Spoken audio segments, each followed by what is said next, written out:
Tonight, we're following a crisis in the classroom. There's bacteria that leads to Legionnaires, and we've been following this story since we learned of a positive test in the field house at Kettering Football Stadium back in June. So Gwyneth Falloon, live now after speaking to the district about the positive test. Gwyn, where was the bacteria found? Well, Adam, they test every June or July, but I'm currently here at Fairmont High School, and this is just one of 4 schools that tested positive for Legionella. Oakview and John F. Kennedy Elementaries, as well as Kettering Middle School, also received positive test results. But they're currently in the process of retesting. Actually, those results should be in sometime this week, and they're hoping to get those results back. We'll update you when we do, but they say the students, faculty, and staff safety is their #1 priority. I feel very comfortable that Kettering City Schools is doing everything that we can do to keep our buildings safe. And we test every school year or every summer, and by the time school starts, our buildings are safe and ready for our students and staff. And Gwen, this bacteria could lead to Legionnaire's disease. Does the district know if anyone is sick at this point? No, and I actually spoke with the Dayton and Montgomery County Public Health Department this afternoon, and there have been 17 cases of Legionnaire this year, but none of them are from Kettering students. But they say doctors say the symptoms include fever, cough, shortness of breath sometimes, and other flu-like symptoms. They say if you do test positive for Legionnaires, it needs to be reported to the Public Health Department, but it is treatable. Back to you. All right, Gwen, thanks. New developments in a situation we've been following here at Dayton 24/7 now. It's developments in the case of Augustine Rosales, the father of Lucas Rosales, who went missing at Eastwood Metro Park just earlier this year. Lydia Bice is at the Now Desk. So, Lydia, what's going on? That's right. So Augustine Rosales has now been extradited back to Montgomery County from the Cuyahoga County Jail. He is accused of raping a minor under the age of 13, sexual battery, and unlawful sexual conduct with a minor. He was arrested in Cleveland on Wednesday, July 26th. Now, if the name Rosales sounds familiar to you, it's because he's the father of 8-year-old Lucas Rosales, who went missing in April near Eastwood Metro Park. And so, Lydia, did Rosales know the victim in this case? Yes, court documents state that the teenage victim is known to Rosales. Now, the Dayton Police Department investigated and filed charges for the alleged criminal conduct. His next court date is set for tomorrow, August 1st at 1:45 p.m. Back to you. Lydia, thank you. Well, police now have a man in custody in connection to this weekend's deadly shooting in Kettering. Investigators say 2 men met at a gas station on South Smithville Road. They then got into an argument over a phone. And that's when they say this man right here, 28-year-old Peter Betts Jr., shot 31-year-old Robert Cash. Betts then left the scene but was quickly arrested in Harrison.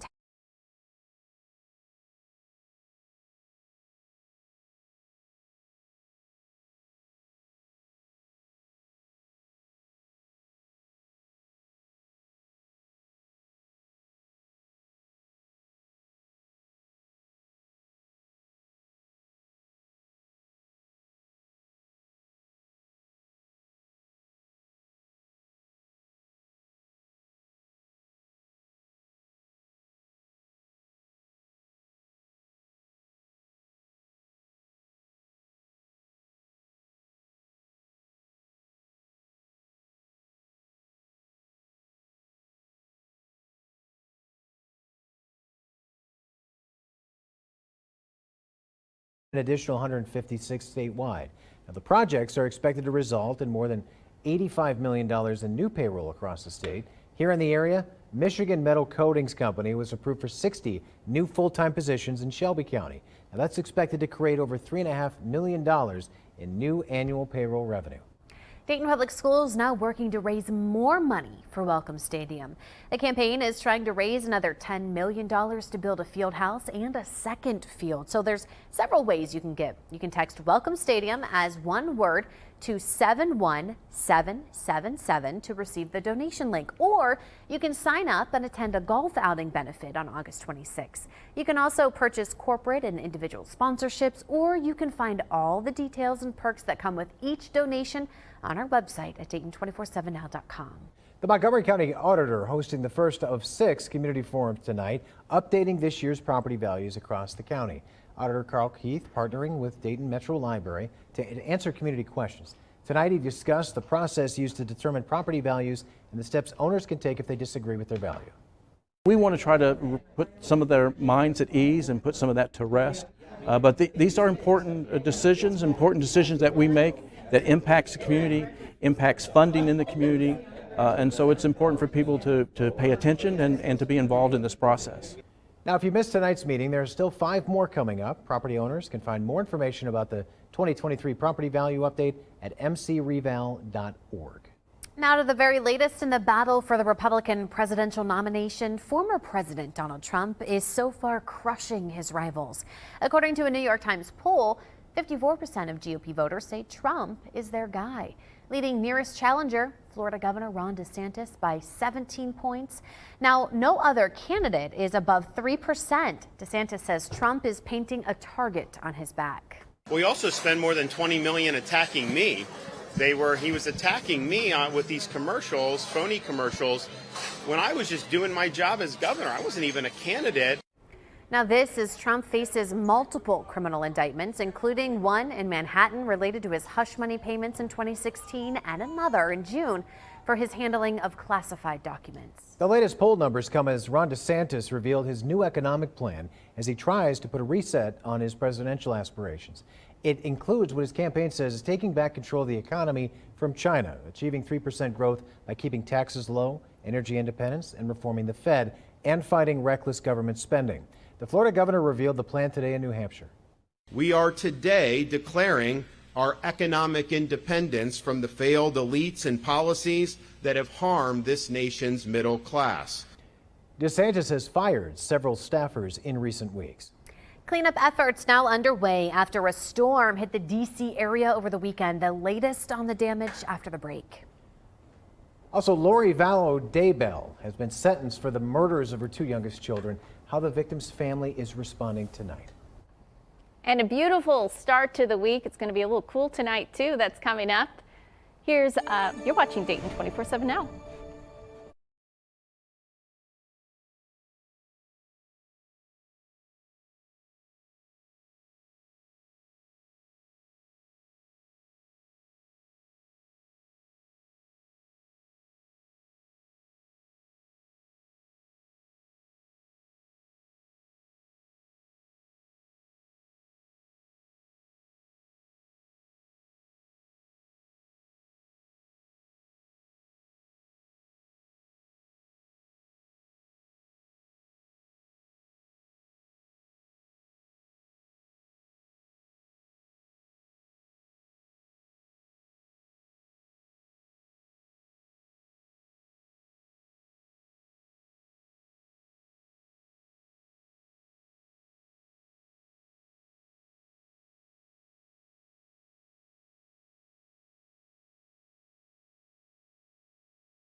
Washington, D.C. was in cleanup mode today after severe storms passed through over the weekend. Now, the wind speeds were clocked at more than 80 miles per hour Saturday afternoon, toppling trees, downing power lines. Utility company Pepco says the storm disrupted power for about 70,000 customers in the region. About 90% have gotten their lights back on, but some could be without electricity until tomorrow afternoon. D.C.'s mayor describing the damage as devastating. So the wind, sometimes when we hear numbers, we can't appreciate it. Like, I don't really know what it means to be 85 miles per hour, but it takes down some pretty significant trees, and some of them fell on people's homes. Now, officials say 2 people have been injured from the storm, but they are both expected to be okay. Now tonight, all eyes are on the Atlantic Ocean. Right now, there are 2 disturbances being watched pretty carefully in case they develop into a tropical depression. At this time, neither are a direct threat to land. And of course, we are heading into hurricane season, which doesn't end until October. Well, beautiful evening out there. That dome of hot air that was with us earlier last week has shifted back off west. So we have nice, pleasant weather with us, and that's going to be the case tonight. But we do start to see temperatures climb by later this week. Mostly clear skies out there currently. Through the rest of the evening, we'll drop into the lower 60s, although some spots will be getting into the upper 50s. Heading into our afternoon, mid 80s, a little warmer than we were today, but still not very humid. Still going to be a nice day.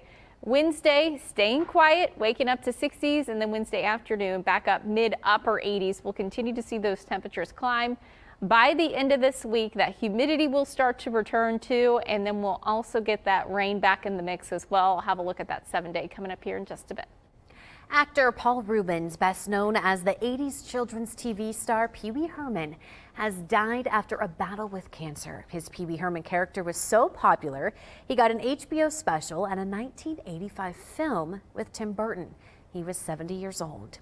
And a statement posted to his Facebook page says he, quote, delighted generations of children and adults with his positivity, whimsy, and belief in the importance of kindness, and that he will forever live in the comedy pantheon as a treasured friend and man. Also, actor Angus Cloud, known for his breakout role as Fez on HBO's drama Euphoria, has also died. The 25-year-old's family released a statement saying he had been struggling after the recent death of his father, who they say was his best friend. Now, his family writes, quote, Angus was open about his battle with mental health, and we hope that his passing can be a reminder to others that they're not alone and should not fight this on their own in silence. We are learning new information tonight, which was just released about the Circleville police officer who was fired after video of him releasing his canine on a truck driver went viral. Ryan Speakman was fired just last week following that incident that happened on July 4th. However, not because of his actions that day specifically. Newly obtained records show that he was instead fired for talking to fellow officers and family members about it after his superiors told him not to. A review board concluded policy was followed that day. And the Idaho doomsday mom, Lori Vallow-Daybell, sentenced to life without parole in the murders of her 2 youngest children. Vallow-Daybell was found guilty in May of killing her 7-year-old son, 16-year-old daughter, and conspiring to kill her husband's previous wife. Several representatives of the victims testified in an Idaho courthouse. Family members of the victims say today's outcome was the best they could hope for. I will take life sentences without the possibility of parole consecutive. It's what we prayed for. It's what we got. We'll never have JJ. We'll never have Tylee back again. But, or Tammy's family won't have her back. But this is the closest thing we can get to satisfaction. Now, the case included bizarre claims of the children being zombies and that Vallow was a goddess sent to usher in the biblical apocalypse. Vallow's husband, Chad Daybell, is awaiting trial on the same murder charges.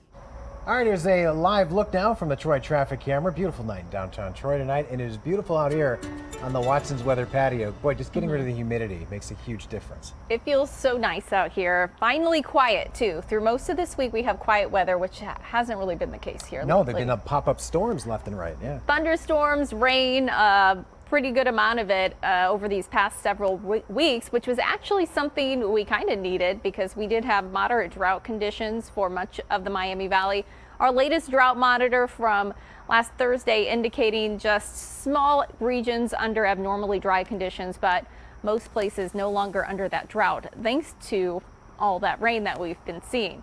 Here's a look at what we're expecting this week. Quiet weather really through the end of this week. It's not until Saturday we get some rain back in the mix, and then our temperatures also start to climb back into the upper 80s, close to 90 degrees. I'll have a look at that 7-day coming up. A woman asking for help finding her emotional support animal, why she fears for the fox's safety tonight. You're watching Dayton 24/7 now.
A Greene Township woman is asking for help tonight in finding her emotional support animal. She's had him for 3 years, but 3 weeks ago, he slipped out of her home, hasn't been seen since. Luke Jones spoke with her earlier today.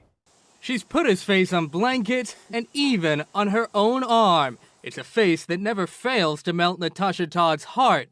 But lately, I love him. Just thinking of Lance the fox brings her heart break. I don't know how much longer I can do this. She's had him since he was just weeks old, raising him for 3 years alongside dogs and cats, and eventually another fox. So he has his den, he has his own room. But July 9th, he slipped out of her house on Sheed Road when a house guest left the door open. I'm having a hard time functioning without him around. He's my emotional support pet. And he's like my baby. She's been passing out these missing posters and responding to dozens of fox sightings. None turn out to be Lance. That was Luke Jones reporting tonight. The Ohio Department of Development today announcing $36 million in tax credits to support Ohio film productions. Now, the Ohio Motion Picture Tax Credit Program provides a refundable tax credit of 30% on in-state spending for eligible productions. Applications are reviewed and awarded in 2 rounds each year. Here's a list of productions who were awarded credits in this round. Now, they were chosen based on the extent of positive economic impact in the state and the effect on local jobs in the industry. Well, tomorrow, the Montgomery County Sheriff's Office will be holding 3 separate events for their National Night Out. The locations for each one will be in Washington Township, Jefferson Township, and then downtown Dayton. Now, they do have plenty of local vendors and organizations at each one. Also being provided is a wide range of entertainment and activities. The fun gets started tomorrow at 5 p.m. and you can find more information on our website at Dayton247now.com or on their Facebook page. Ohio's tax-free weekend is coming up this weekend, so to take advantage and help out area school children, we are proud to partner with McDonald's for the Back to School Basic School Supply Drive. It benefits Cranston Classrooms, a local organization that distributes school supplies to area teachers in need for free. All week long, you can bring your donation to any McDonald's restaurant. And Damar Hamlin taking a big step forward in his return to the football field. Hear how he felt about being back on the practice field in full pads this afternoon. You're watching Dayton 24/7 now.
The Dayton 24/7 Now News app, brought to you by the Jeff Schmidt Auto Group.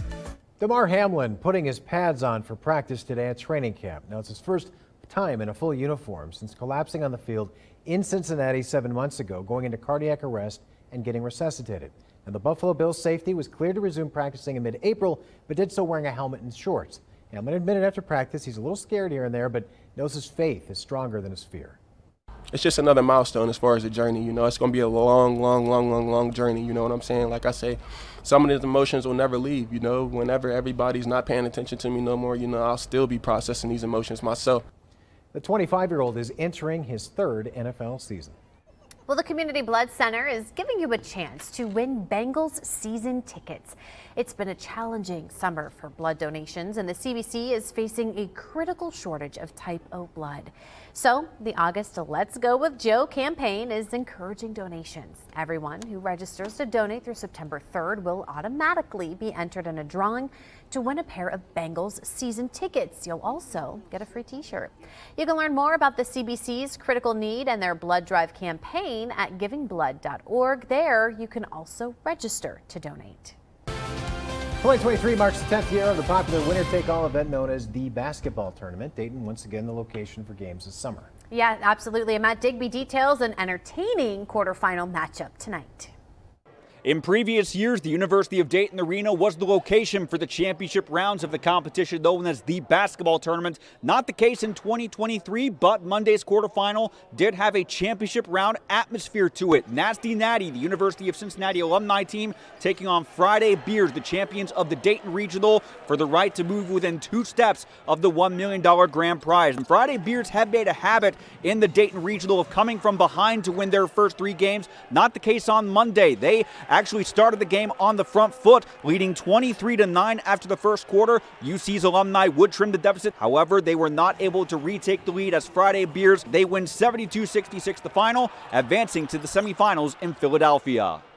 We knowingly came into hostile territory. We chose to come to this region in Dayton, knowing that the Flyers, Dayton would be here, Red Scare, Ohio State, and that this lined up with the Cincinnati team. And yeah, I mean, we're just incredibly fortunate to have won the region and getting through here in the quarterfinal. It's pretty awesome. So Friday Beers advances from Dayton to the semifinals Wednesday night in Philadelphia. If they win on Wednesday, then the championship game on Thursday night awaits and the chance to win the $1 million grand prize. As for Ohio-based teams, it's now looking ahead to the 2024 edition of the basketball tournament. In Dayton,